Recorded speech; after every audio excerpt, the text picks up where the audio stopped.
బలం కావాలంటే శుభ్రంగా తినాలి.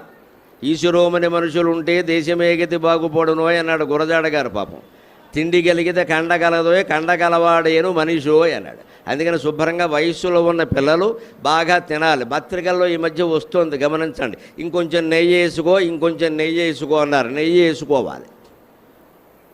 10 ఏళ్ల వయస్సు నుంచి 30 ఏళ్ల వయస్సు వరకు నెయ్యి బాగా తినాలి. ఘృతేన వర్ధతే బుద్ధికి అన్నారు. పాలు, పెరుగు, వెన్న, మీగడ, నెయ్యి ఇవన్నీ తినాలి.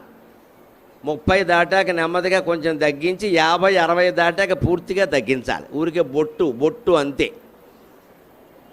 ఇక 60 దాటిందంటే రుచులే వదిలేయాలి. ఇంకా ఏది దొరికితే తినడం, పడుకోవడం అంతే.